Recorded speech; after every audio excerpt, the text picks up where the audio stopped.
start this story by saying, never, and I mean never, use a Ouija board. I'm a big thrift store shopper.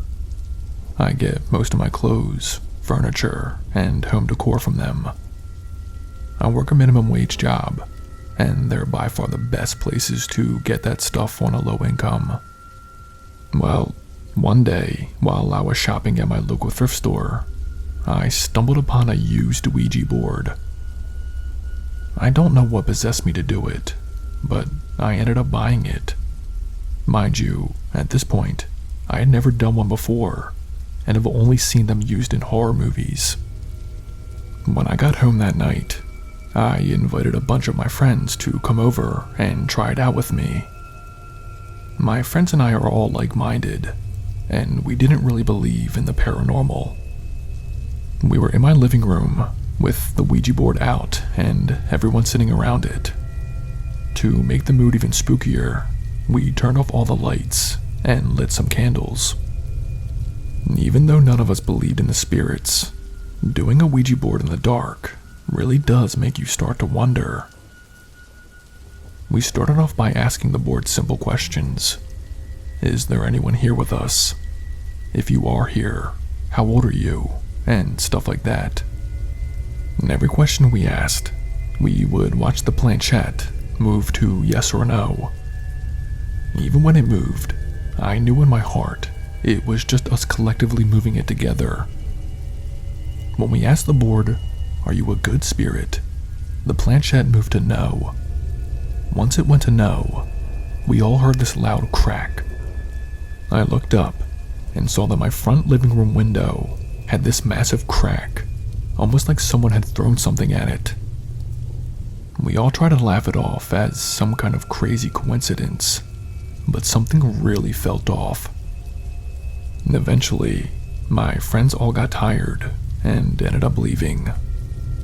I took the Ouija board and put it in my game closet, which was in my upstairs hallway.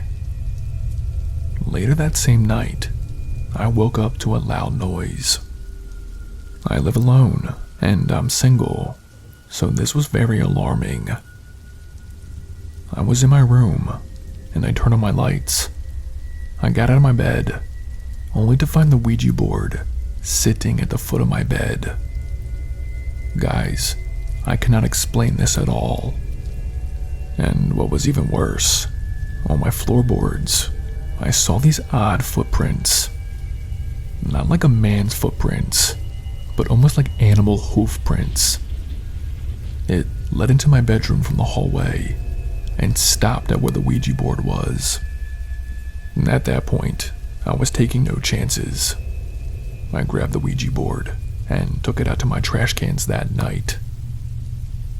I seriously have never believed in the paranormal or spirits, but I truly cannot explain how the Ouija board ended up in my bedroom, and I sure as hell cannot explain those footprints. I haven't experienced anything since I've gotten rid of it. Please, never do one, guys.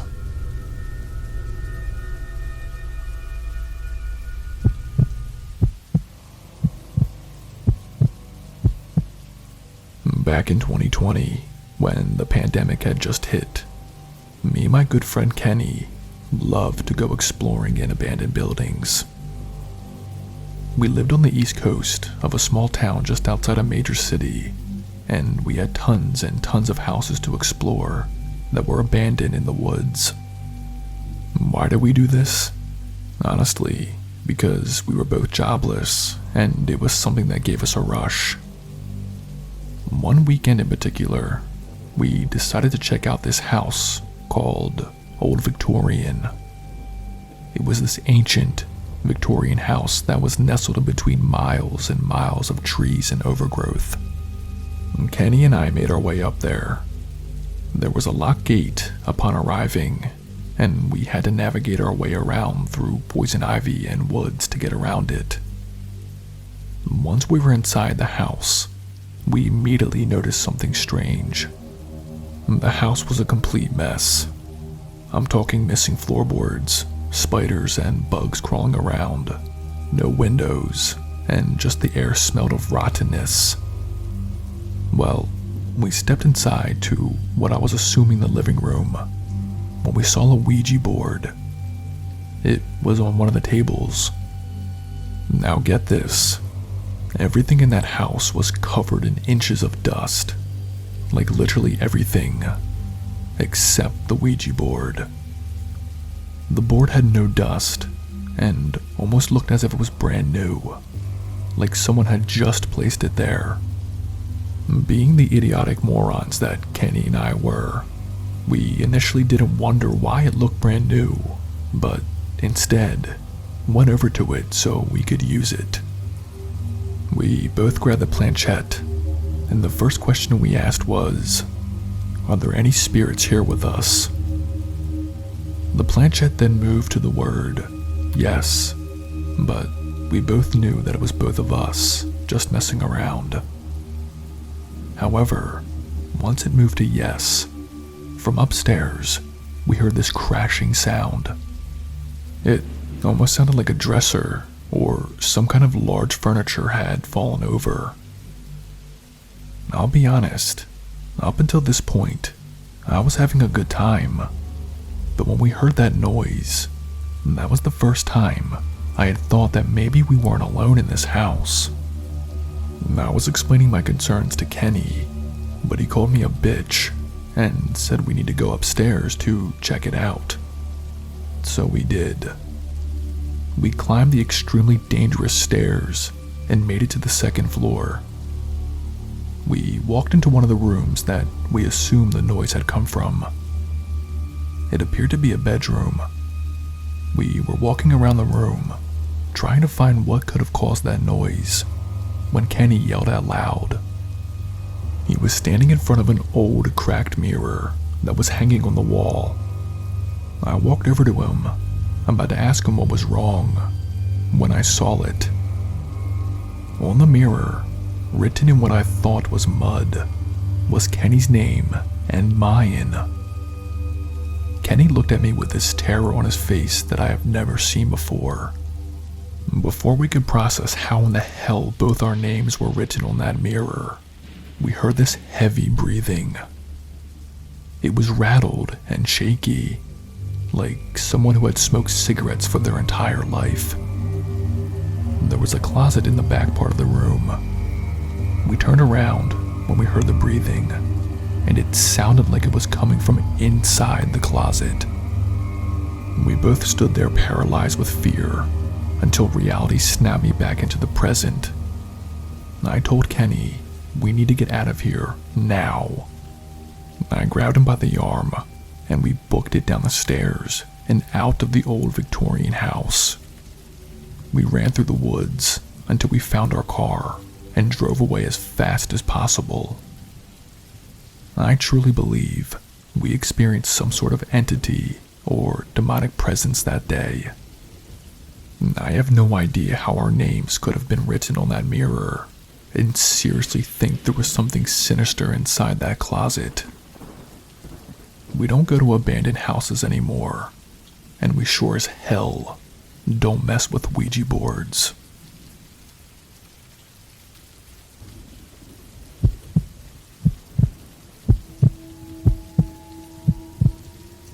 So, this story happened when I was 17, and my sister was 13.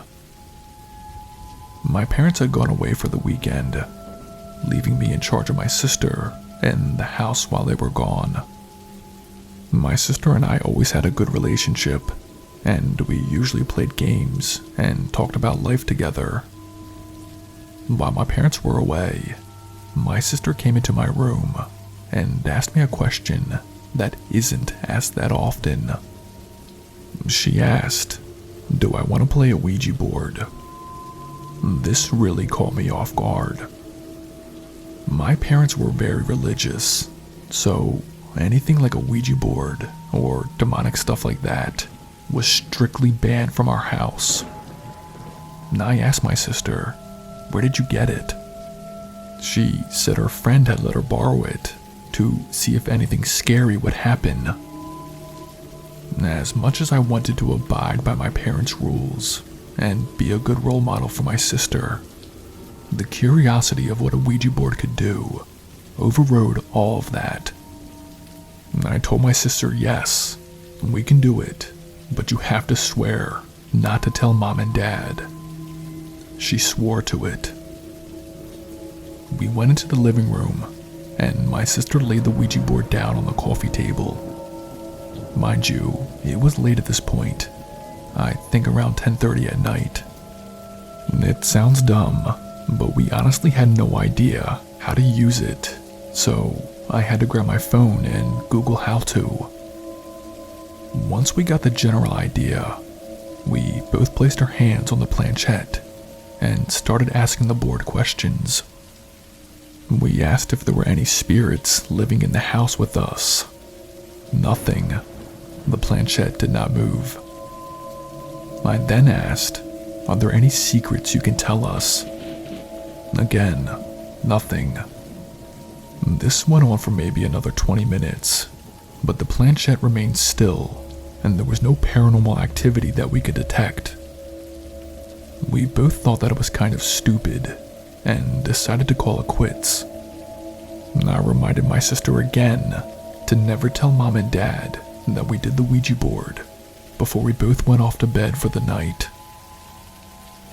Later that same night, I was fast asleep in my room when my sister suddenly burst in. She was very upset and almost on the verge of crying. I grabbed her shoulders and asked her what's wrong. My sister said she woke up to this noise she heard downstairs, almost like someone was walking around. She went downstairs to investigate further, and when she did, every single window and door in our house was wide open. I didn't want to believe her, but that's when I saw both my bedroom windows were open. I got out of bed and made my way downstairs. My sister was right. Every single window and door was open. I even checked the bathrooms, and those windows were open too. We quickly shut and locked every door and window. Now get this. I told my sister to bring the Ouija board to me, and when she did, there was this massive burn right in the center of the board that was not there when we originally had used it. I told my sister the first thing she does tomorrow is to get rid of that board and to never bring it back into the house. We both ended up sleeping in the living room because we were both so terrified to sleep alone for fear that something else might happen in the middle of the night. When my parents came home, we said nothing about the windows and doors. Even to this day, our parents don't know about the strange activity that happened. I guess at this point, I am a believer of the paranormal and the spirit world, because I simply cannot explain how and why that had happened to us. So if any of you are planning to use one, please know that you are dealing with spirits and entities that exist outside this natural world. Thank you for listening, and please stay safe.